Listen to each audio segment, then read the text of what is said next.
Be blessed by the divine. What type of marriage is successful? There are three types of marriages or three types of partnerships.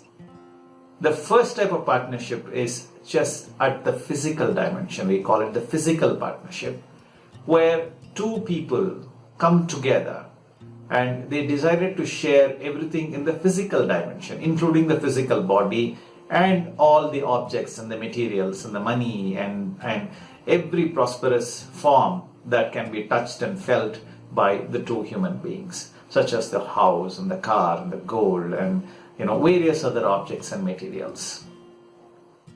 You can clearly see that when the partnership is based at the physical dimension, sooner or later disappointment will set. Disappointment will lead to frustration, and frustration will lead to separation eventually. The second type of partnership is the mental partnership, the mental marriage.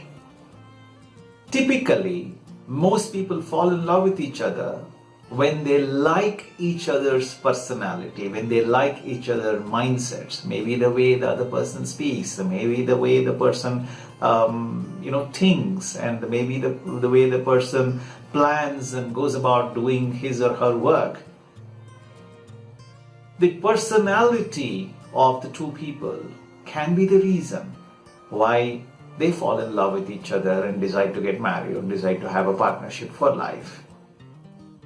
Of course, this is an upgradation, is an upgrade of the physical partnership. It's certainly much better than the physical level partnership, but there are problems. Because the mindsets clearly are associated with the ego of the human beings. They attach importance to the way they think and therefore to the thoughts themselves.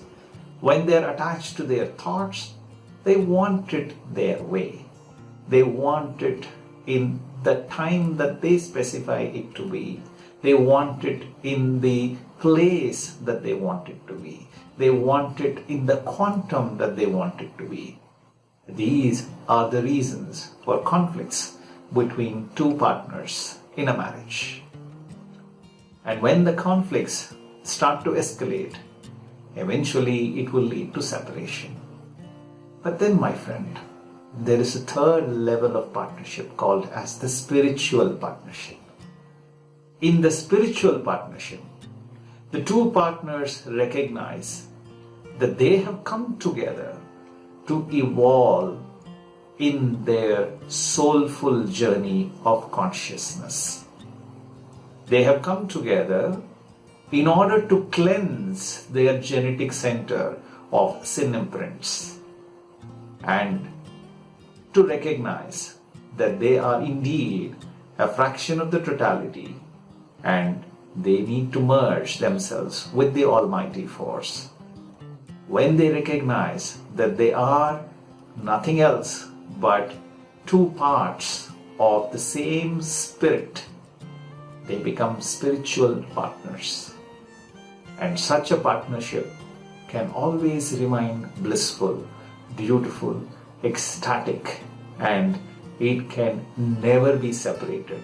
No matter whether one person is physically present or not, whether one person's mind is thinking about the other person or not. The spiritual partners are so interwoven that they help each other to grow spiritually and reach the purpose of their life, which is to recognize the presence of the Almighty bliss within themselves, amongst themselves, and help spread peace in this world. And such a partnership will not cause hurt for self or others, now or in the future, physically or mentally. And such a spiritual partnership will be an inspiration for the world to look up to. Be blessed.